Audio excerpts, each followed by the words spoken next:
Good morning, dear student. Today we are doing the next topic of chapter 3rd, consumer equilibrium, utility analysis, and today's topic is consumer equilibrium in two commodity case.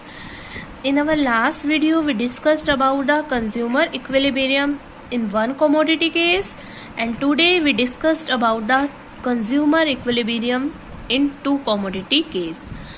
जब consumer दो या दो से ज़्यादा commodity को consume कर रहा होता है तो वो इक्विलिब्रियम लेवल पर कब होता है।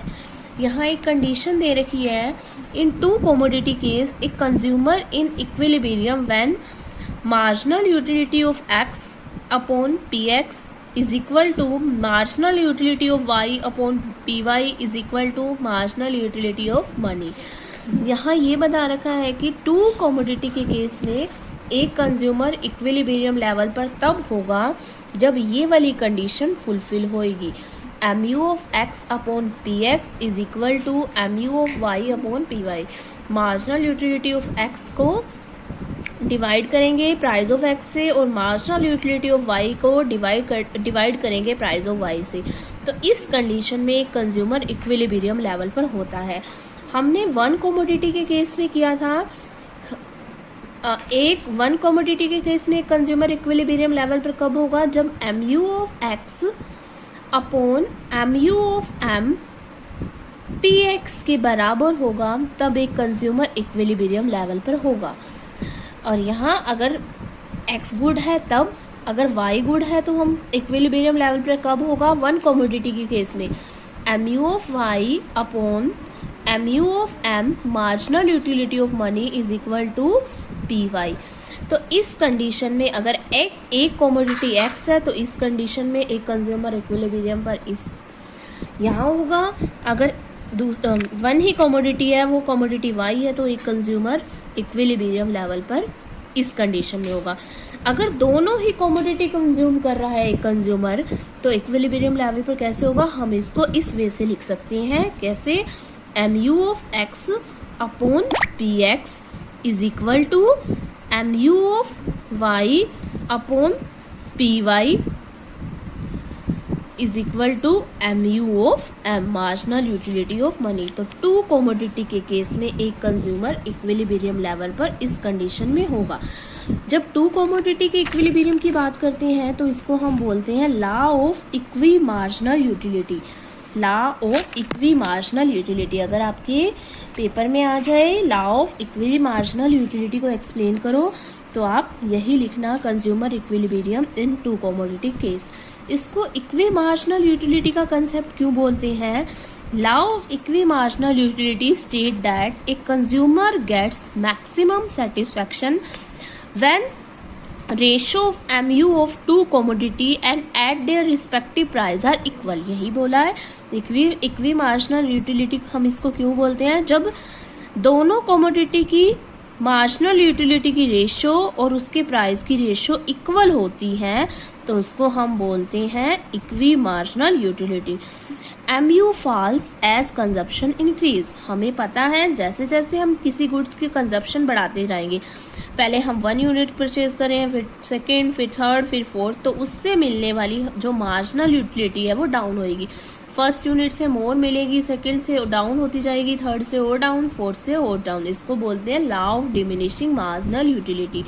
तो यही बता रखा है इक्वी मार्जिनल यूटिलिटी क्या होते हैं, जब रेशियो ऑफ यूटिलिटी और रेशियो ऑफ प्राइस दोनों का इक्वल होता है, इसको हम बोलते हैं law of equi marginal utility. In other word, law of equi marginal utility state that the consumer strike his equilibrium. ये law of equi marginal utility बताती है कि कंज्यूमर इक्विलिब्रियम लेवल पर तब होता है when the last rupees spent by him give him equal marginal utility। जो वो लास्ट रुपीज स्पेंड करता है किसी भी गुड पे, तो वो उसे क्या देती है, इक्वी मार्जिनल यूटिलिटी देती है, वेदर ही स्पेंडेड गुड एक्स और गुड वाई। जो भी लास्ट रुपीज वो स्पेंड करता है गुड एक्स पर या गुड वाई पर, दोनों से उसको इक्वी मार्जिनल यूटिलिटी मिलती है, मतलब इक्वल उसको यूटिलिटी मिलती है। इस कंसेप्ट को अब हम टेबल और डायग्राम से समझते हैं। इक्वी मार्जिनल यूटिलिटी हम इसको क्यों बोलते हैं टू कमोडिटी के केस में, इक्विलिब्रियम लेवल पर कब होता है? जब ये कंडीशन फुलफिल होती है। ये कंडीशन कैसे की हमने?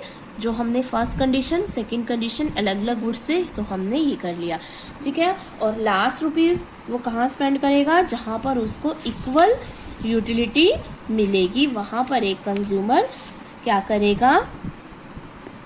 मैक्सिमम सेटिस्फेक्शन को गेन करेगा। इसको हम टेबल में डायग्राम से consumer equilibrium in two commodity case को हम इस एग्जांपल से समझते हैं। यहाँ पर बता रखा है जो कंज्यूमर की इनकम है वो है ₹5 ओनली, और जो प्राइस है यूनिट एक्स और वाई का, अगर हम एक्स कमोडिटी को परचेज कर रहे हैं 1 यूनिट तो हमें ₹1 प्राइस पे करना पड़ेगा। अगर हम वाई कमोडिटी की 1 यूनिट परचेज कर रहे हैं तो हमें ₹1 पे करना पड़ेगा। दोनों ही कमोडिटी एक्स और वाई की पर यूनिट प्राइस है ₹1। क्लियर? और कंज्यूमर की इनकम क्या है? 5। यहाँ यूनिट 1 2 3 4 5 दे रखा है, और यहाँ पर marginal utility of commodity X show कर रखा है यूटिल्स में, और यहाँ पर marginal utility of commodity Y show कर रखा है यूटिल्स में। Marginal utility of X starting में 20 है, फिर 14, 12, 7, 5 जो ये शो कर रहा है। जैसे जैसे हम किसी भी गुड्स की मोर कमोडिटी को परचेज करते हैं तो उससे मिलने वाली मार्जिनल यूटिलिटी डिमिनिश होती जा रही है। एक्स की भी डिमिनिश हो रही है और वाई की भी डिमिनिश हो रही है। तो एज ए रेशनल कंज्यूमर सबसे पहले वो कौन सी यूनिट्स कमोडिटी को खरीदेगा? एक्स और वाई, जहां से उसे मोर सेटिस्फेक्शन मिलेगा। यहाँ पर उसको 20 यूटिल्स ₹1 स्पेंड करके 20 यूटिल्स सेटिस्फेक्शन मिल रहा है। तो एक रैशनल कंज्यूमर फर्स्ट ₹, कहाँ स्पेंड करेगा? ₹20 कहाँ स्पेंड करेगा? फर्स्ट ₹, जहां से उसको मैक्सिमम यूटिलिटी मिलेगी, किस पर? एक्स पे स्पेंड करेगा। तो फर्स्ट ₹, एक कंज्यूमर ने कहाँ स्पेंड किया? एक्स पर। सेकंड ₹, वो कहाँ स्पेंड करेगा? सेकंड सबसे ज्यादा उसको यूटिलिटी कहाँ मिल रही है? वाई पर। तो सेकंड वाई पर स्पेंड किया, जिससे उसको मिल रही है यूटिलिटी 16। थर्ड किस पे स्पेंड करेगा? एक्स पर, जिसको उसको मिल रही है 14। और फोर्थ किस पे स्पेंड करेगा? दोनों में वो दोनों, चाहे वो फोर्थ एक्स पे भी स्पेंड कर सकता है, फोर्थ वाई पे भी, क्योंकि दोनों से उसको इक्वी मार्जिनल यूटिलिटी मिल रही है। तो वो फोर्थ स्पेंड करेगा वाई पे, या एक्स लिख लो, और फिफ्थ स्पेंड करेगा एक्स पे। तो ये है law of equi marginal utility. जो भी लास्ट मनी स्पेंड करेगा तो उससे मिलने वाली यूटिलिटी एक्स और वाई से मिलने वाली यूटिलिटी इक्वल होएगी। तो यहाँ पर उसका सेटिस्फेक्शन लेवल भी पूरा हो गया। ₹3 उसने कमोडिटी एक्स पर लगाए, स्पेंड किए, और ₹2 उसने कमोडिटी वाई पर स्पेंड किए। तो टोटल उसके पास कितने रुपीज थे, कितनी इनकम थी? 5। और इस कॉम्बिनेशन को हम प्लस करेंगे, ऐड करेंगे, तो उसको क्या मिलेगी? सबसे ज्यादा मैक्सिमम यूटिलिटी। और यहाँ पर ये कंडीशन भी फुलफिल हो जाएगी। कैसे? MU of x, marginal utility of x 12, और जो PX है वो है हमारी 1, और यहाँ पर मार्जिनल यूटिलिटी ऑफ वाई कितना है? 12, लास्ट यूनिट पे जो स्पेंड किया है, और वाई कितना है? तो ये कंडीशन भी फुलफिल हो गई। Marginal utility of X upon PX is equal to marginal utility of Y upon Y. ये कंडीशन भी फुलफिल हो गई, और ये सबसे मैक्सिमम सेटिस्फेक्शन की कंडीशन है। यहाँ पर भी लास्ट यूनिट, अगर वो यहाँ पर भी 5 यूनिट्स एक्स की खरीदे और 4 यूनिट्स वाई की खरीदे, तो यहाँ पर भी कंज्यूमर सेटिस्फेक्शन लेवल पर होगा, क्योंकि यहाँ पर भी इक्वी मार्जिनल यूटिलिटी का कंसेप्ट फुलफिल हो रहा है। लेकिन यहाँ पर उसके पास इतनी इनकम नहीं है। यहाँ पर उसको कितनी इनकम की रिक्वायरमेंट होगी? 1 2 3 4 5 6 7 8 9। लेकिन कंज्यूमर के पास है कितनी इनकम? Only ₹5, not ₹9। ठीक है? अगर ₹9 होता तो यहाँ पर इस लेवल पर वो इक्विलिब्रियम पर होता, जहाँ पर वो 5 यूनिट एक्स की खरीदता और 4 यूनिट वाई की खरीदता। लेकिन उसके पास इनकम 5 है, तो अब वो इक्विलिब्रियम लेवल पर कब होगा? 3 यूनिट्स एक्स की खरीदेगा और 2 यूनिट्स वाई की परचेज करेगा। और यहाँ पर इसको हम डायग्राम से शो कर रहे हैं। डायग्राम से कैसे? यहाँ पर हमने लिया है मार्जिनल यूटिलिटी ऑफ एक्स, और यहाँ पर लिया है हमने यूनिट ऑफ कमोडिटी एक्स 1 2 3 4 5, और यहाँ पर ही हमने लिया है यूनिट ऑफ कमोडिटी वाई 0 1 2 3 4 5, और यहाँ पर लिया है हमने मार्जिनल यूटिलिटी ऑफ वाई। ठीक है? अब हम इसको डायग्राम से शो करते हैं। Units of commodity x purchase किया 1 यूनिट, तो हमें कितनी यूटिल्स मिल रही थी? 20। सेकंड पे हमें कितनी मिल रही है 14, थर्ड पे हमें कितनी मिल रही है 12,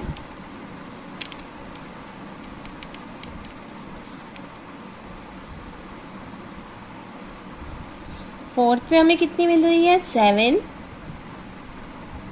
और फिफ्थ पे हमें कितनी मिल रही है 5। ठीक है, और इन सारे डॉट्स को मिला के हमारा कर्व बन जाएगा mu ऑफ x। ऐसे ही y बनाएंगे कि फर्स्ट पर हमें कितनी मिल रही है यूटिलिटी 16, फर्स्ट पर 16, सेकंड पर 12, थर्ड पर 8,